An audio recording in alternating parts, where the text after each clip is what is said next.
Hey Fae folk, welcome back to another ranking video. Today we're going to be ranking the G3 Monster High characters. So I feel like I've done every Monster High ranking under the sun, honestly. Like I've done so many videos. I have done rankings for the G1 dolls, all of them by character. I've done the G3 dolls. I need to update it because like they've come out with a lot more. But like I have done the G3 dolls. I've ranked the Gen 1 dolls based on their characters in the movies and the webisodes. And now I want to do the same thing with G3 because I've seen all of season 1 of the G3 show, haven't seen any of season 2, but like I feel like I have a pretty good idea of how the characters are, right? And so now I want to base them not on their designs, not on anything like visual, but just on who they are as characters and how much I like them. So that's what we're doing today. As with all of my videos, this is just my opinion. I'm sure you're going to disagree with me at some points, and that's perfectly chill. We're different people. We have different thoughts. Just like, please do be chill about it in the comments if I say I hate your favorite character. It's not personal. We just think differently. So like,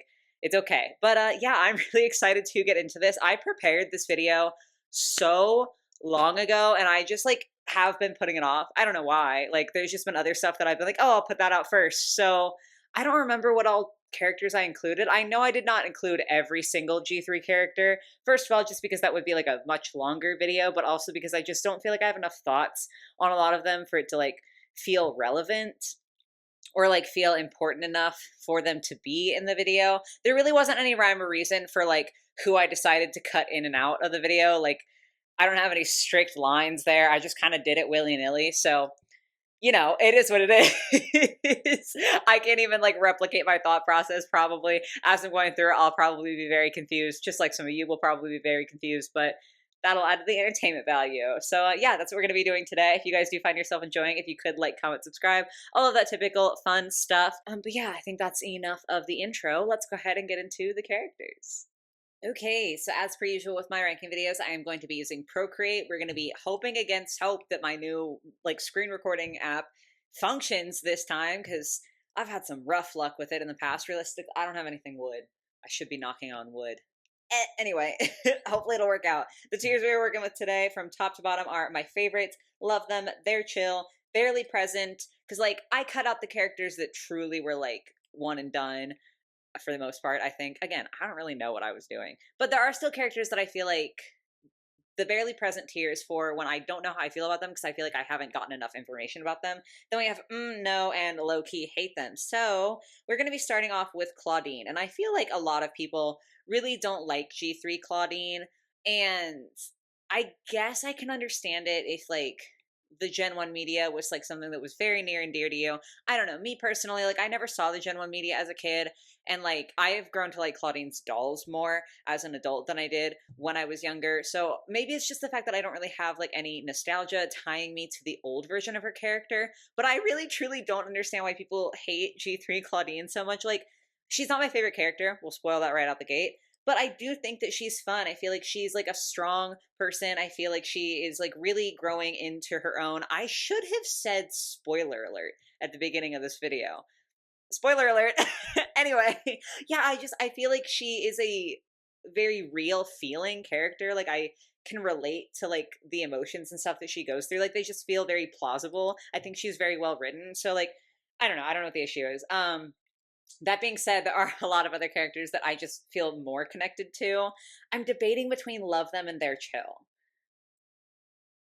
I think I'm going to say they're chill. Like, I just did this whole thing defending her, and I'm putting her in a medium tier. But, like, I do think she's chill. Like, I feel like she's a good vibe, and I just feel like she gets a little more hate than she deserves.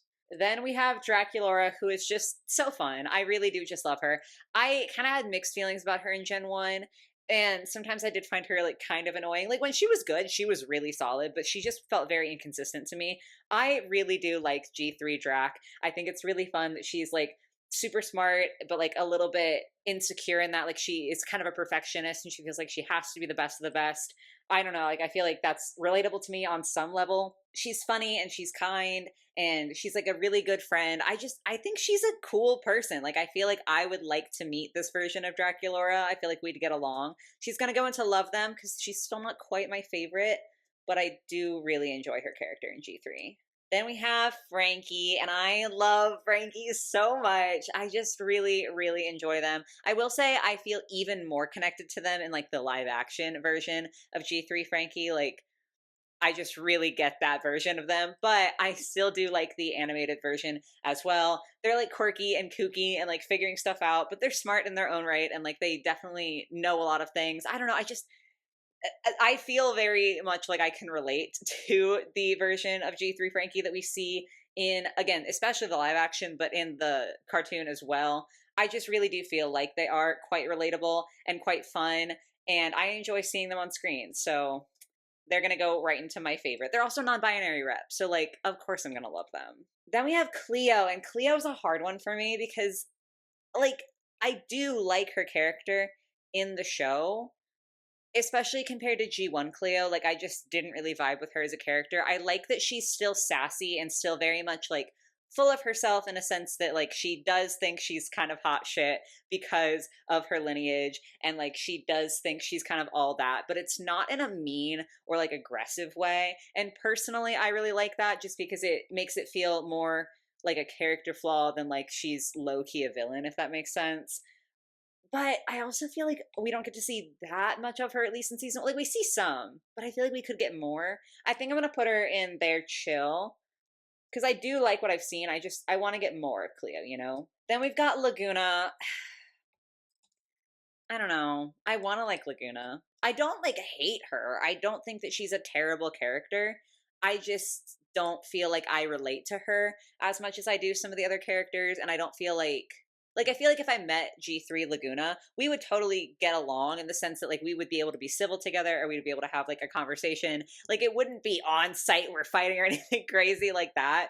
But I definitely don't think that we would be besties. I don't even know if we would really hang out at all outside of like we like have to work together, you know, like a forced sort of situation. Like I can't see myself going out of my way to hang out with G3 Laguna. Again, that is not because I think that she's a bad character or a bad person. I don't think that she portrays any traits that are like, this is why I don't like her. I just don't feel like she's as relatable to me. Like she's pretty sporty and pretty competitive and kind of similar to Cleo. Like she has a little bit more insecurity. I feel like she also embraces her insecurity a little bit more, but at the same time she is very confident in some of her capabilities. Like she has a little bit of that like, oh, I'm kind of like good at this shit attitude. And again, that's not a bad thing. It's just I don't know, I feel like I relate to her less, so I'm gonna put her in no, and I feel bad. I feel a little bit bad, but like I don't know, I don't really vibe with her as much. Deuce, I wish we got to see more of. Like, I really truly do. I think it would be really cool to get to see like his personality blossom a little bit more, just because he very much is a supporting character. At least he was in season 1 of the show, and I would like to see like more of him, especially because we kind of see him, he almost feels more immature than a lot of the other characters. Like he feels like he's still finding himself and still growing, and they all do to a certain extent. Again, the show takes place in high school, so like that tracks, but I feel like he especially just feels like he's not really living up to his full potential yet. So I would like to see more of him. I think I'm gonna have to put him in barely present, because even though again like he obviously was present enough for me to include him on this list, and like I have some thoughts about him, I don't know where they're going to go with G3 Deuce. And so I feel like I can't really make a judgment yet because I don't have enough to base it off of yet. Okay. So again, I feel I need to clarify that we're not talking about design here, because the animated G3 Heath looks just so out of place for no reason. Like, he doesn't even look the same stylistically as any of the other characters, which is what bothers me the most, because it's like, if they all looked like this, it's not my favorite style, but it's like, okay, at least that's what they're going for. I don't know why he looks like he was designed by a different animation team than any of the other characters in the G3 show. Like, it's just really jarring and awkward to me. It's a good thing for him that we are not talking about appearance or like design or anything like that. Personality wise, weirdly enough, like in my head, Deuce feels like more of a main character, but like Heath, I feel like I know more about. Like, he just seems more, maybe it's just because he's like a little bit more loud spoken than Deuce is, because he does seem like very confident and like he knows what he believes in and he is going to stand up for it. Like there's the whole thing with him and his dad, and like he's very environmentally conscious, which I think is a fun element for him, because it's like, okay, characters like Venus, like you expect to be environmentally conscious because she's literally a plant monster, like duh, but you don't necessarily expect that from Heath. And so I think it's cool to see like someone who doesn't fit like the stereotype, if that makes sense, still caring about that sort of thing, and it makes it feel very like genuine to his character. I hope that that makes any sort of sense. But yeah, like he seems like someone who like is willing to stand up what he I can't talk. He seems like someone who is willing to stand up for what he believes in. He seems like kind of confident, but he also doesn't seem like overconfident and toxic.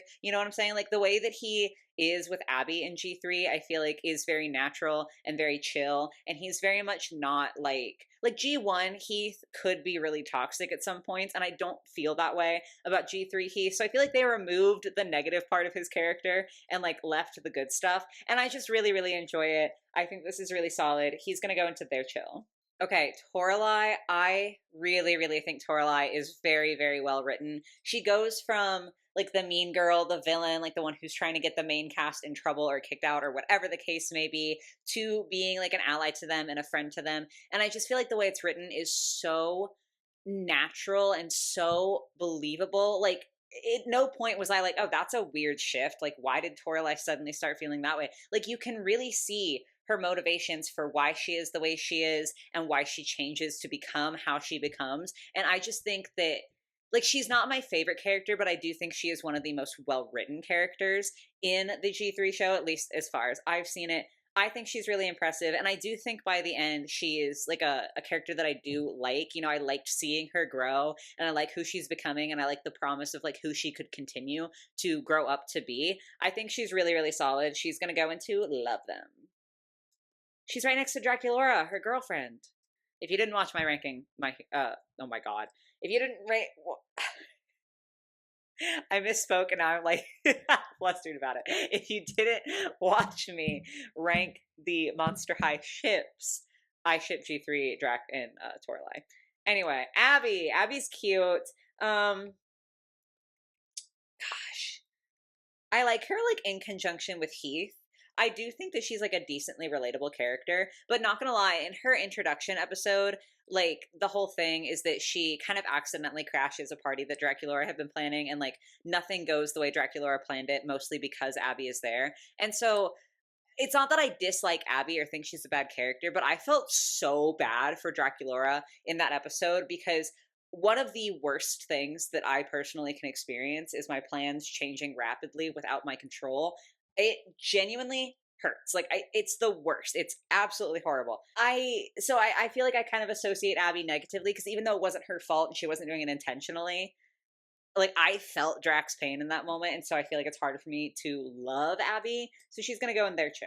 Next up, we have Claude. Claude's funny. He's like kind of goofy, and I do feel like a lot of the humor comes from the fact that he was like raised in a different world. So like he's kind of a fish out of water, even within the scope of Monster High. But it works. Like, and I do think that he's just genuinely funny. He feels very like lovable and loyal. And I really like his interactions with Draculaura, and I really like his interactions with Claudine. Like, I think it's so cute that they don't even know that they're brother and sister at first. Like, this is, you know, they're teenagers learning about this for the first time. But the fact that, like, they grow to have such a good sibling bond in such a short period of time, I think it's just so cute. It's like, y'all were destined to be siblings. Like, y'all already know. It's so cute. I love it. He's going to go into Love Them. I feel like he just has such excellent vibes. Now, Ghoulia, I feel like some of you who know might feel like I won't like her just because I don't really do zombies, so I've never liked Ghoulia. I don't like the designs on really any of the dolls. I didn't like her really in Gen 1. However, I do have to give her props.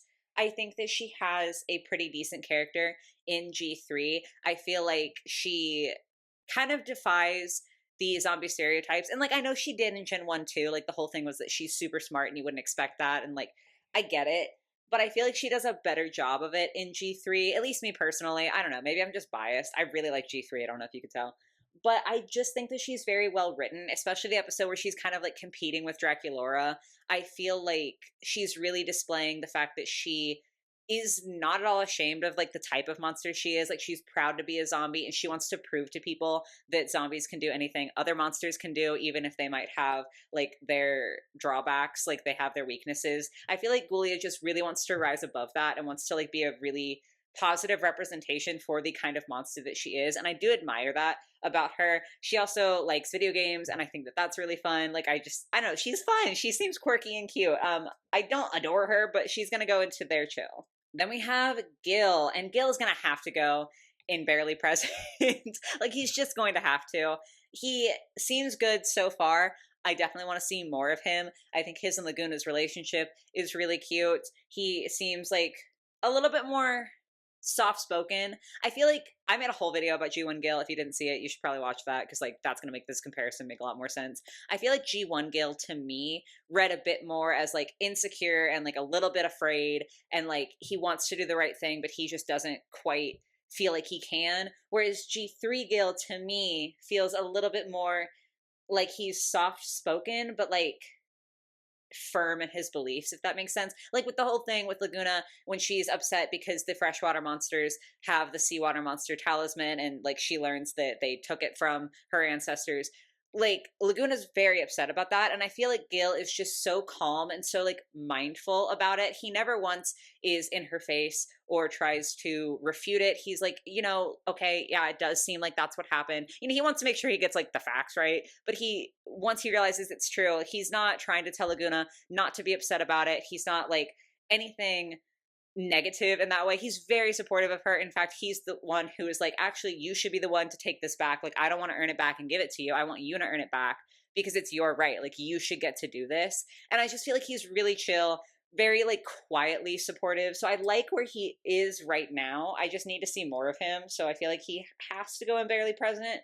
But both he and Deuce, while they're in Barely Present, I feel like are like good, Next we have Howleen, and I feel like she's complicated.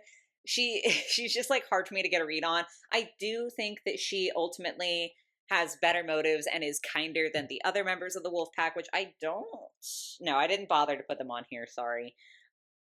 But at the same time, she does feel a little bit like she might be out for her own interests, just like a tad too much for me to feel like I can trust her. Like, there are points where she does things that are definitely trustworthy, but I don't know. This Howleen just gives me like the vibes of someone who will help you as long as it goes along with their own interests, or as long as they think that you're the right person to back. But the second that they feel like maybe you aren't the right person to back, or maybe you're going to do something that isn't what they want, they're going to like kind of go behind your back and stab you.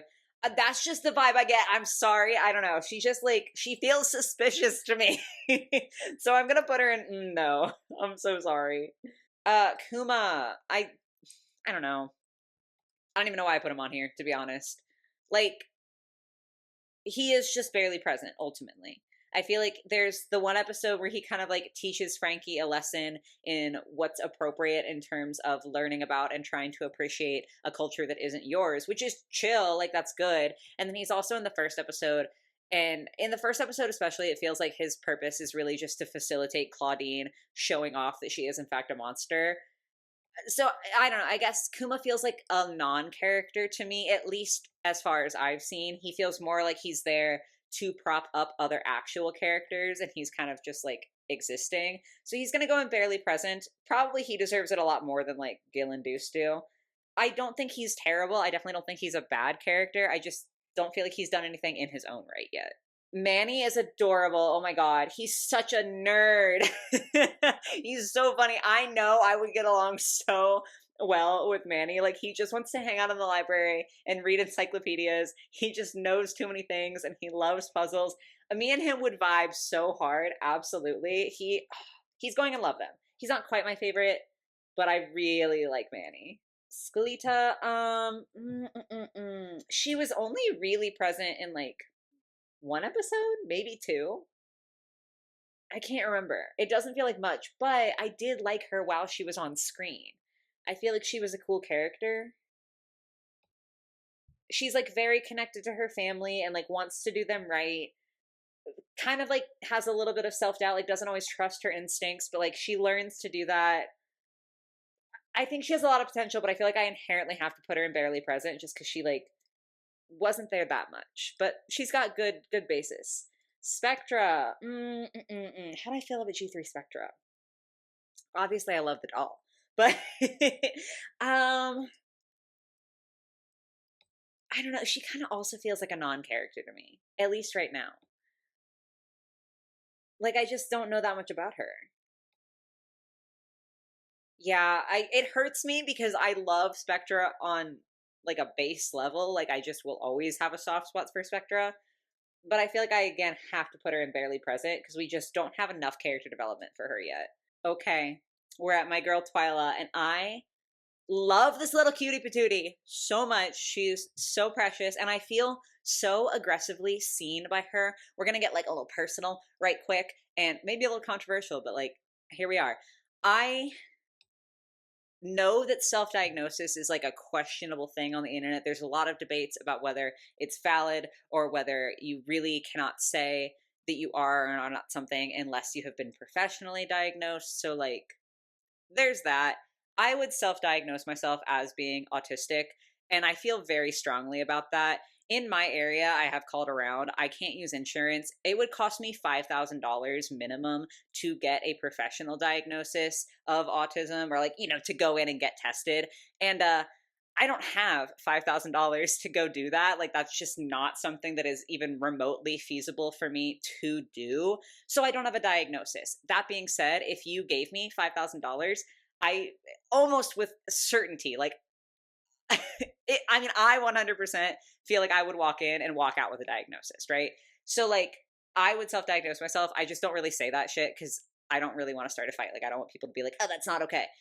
I understand why people think it's not okay, and I understand that there is a danger to just being like scrolling on TikTok. Oh shit, TikTok thinks that I'm autistic. That's not what I'm saying when I say that I like would self-diagnose that way. I've done a lot of research and like I've spent a significant amount of time on this. Anyway, all of that to say that Twyla is canonically autistic, and I just really feel like I can relate to her, and so many things that she does on screen feel so real and so like personal to me, and it just means so much to see her on screen, and it makes me feel better about some of the behaviors that make me insecure about myself, and I basically just love her. I probably didn't need to say all that, but Twyla has such a special place in my heart in G3, so she's obviously going in my favorite. Dracula is a funny dad. Okay. He is hilarious.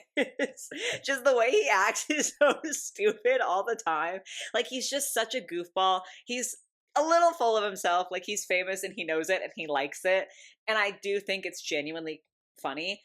But the best part about Dracula is that when push comes to shove, he is supportive of his daughter. Like, he knows that witchcraft is not allowed at Monster High. Like, it's not something that monsters do. It's considered taboo for them to do. But when he finds out that his daughter's interested in it, he listens to what she has to say. He's like, you know what? Maybe you're right. Maybe this isn't fair that we have been judging witchcraft so harshly. And he's like helping her keep her secret while he tries to push for change. And I think that is just such beautiful dad behavior. Like, that is such a supportive, wonderful father. He definitely doesn't understand everything. He's goofy. He's a dad, but it's just so sweet to me that he is willing to accept her daughter. He's willing to accept his daughter for who she is, and he's willing to help her out and be there for her even when he doesn't understand.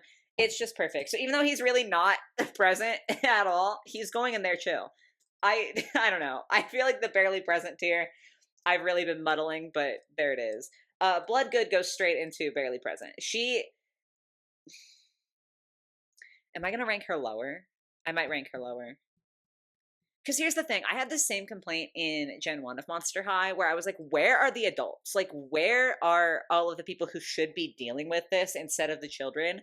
And I kind of feel that way with Bloodgood. Like, I don't know. I just feel like she doesn't do much as a principal. Like, I don't feel like she in any meaningful way impacts her students, at least from what we see on screen. Like, at least with some of the other adults, like with Dracula and then with Claudine's dad, like, we see them interacting with their children and it's like a positive thing. Like, they're having a good impact on the kids they're raising.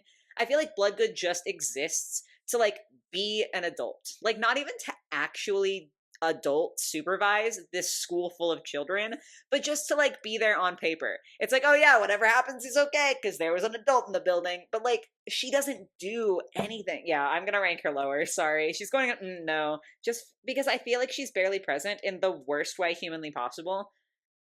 Like, Deuce is barely present because I don't feel like I know him that well. Bloodgood factually is barely present, and she needs to be keeping a closer eye on her students. Like, girl.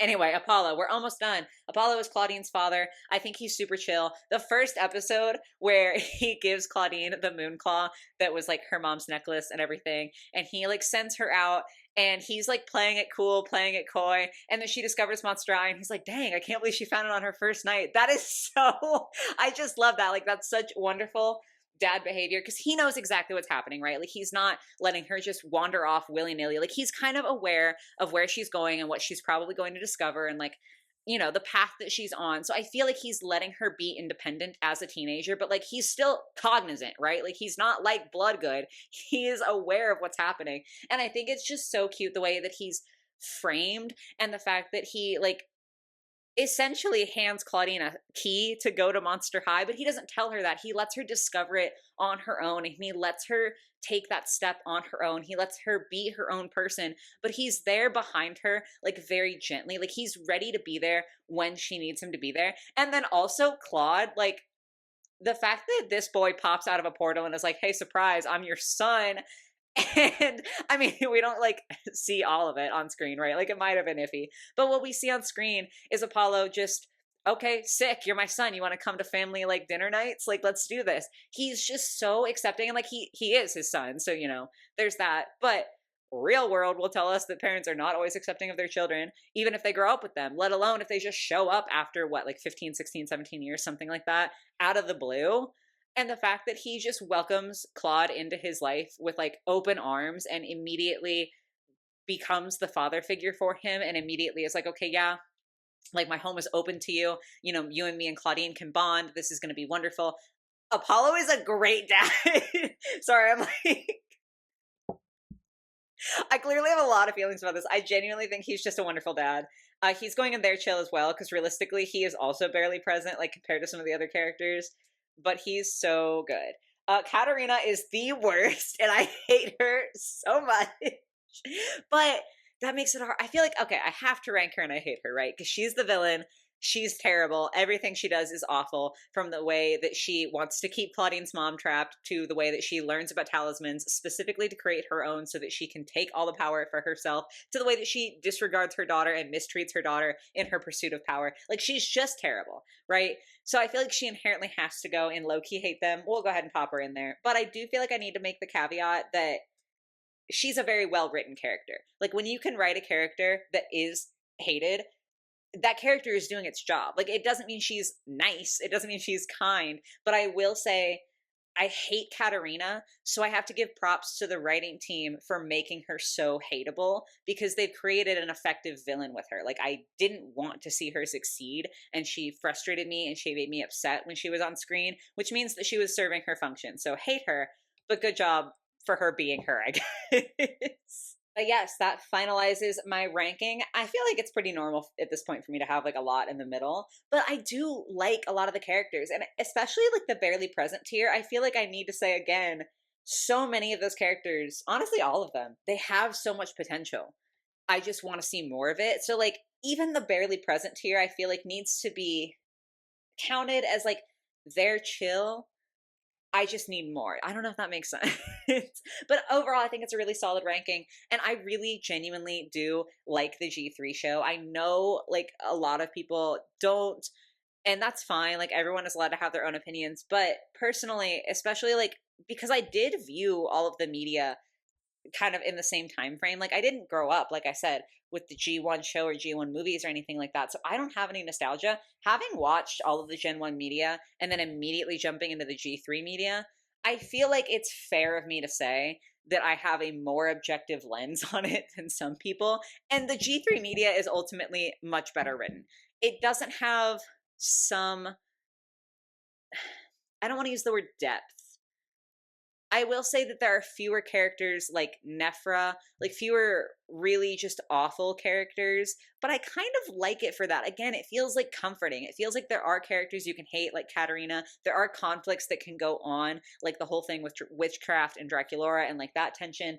There are like things at stake, but it doesn't feel crazy and it doesn't feel mean. And most characters don't feel evil just for the sake of being evil. So I really like the way that it's written. And I feel like the like main cast that we do see feels so much deeper and their characters feel so much more consistent. And we actually get to see the growth because a big thing with G1 was like each movie would reset whatever growth that character had had so that they could be the same character for the next movie. But in G3, they actually get to grow and become better people and become different people. And I just really like it. So yeah, I don't know. I don't even know where I was going with that. I just like had to rank. My audio literally cut out mid-sentence, but that's okay. It wasn't anything important. Basically, I really like the G3 show, and I think that the characters are really solid, hence positive ranking.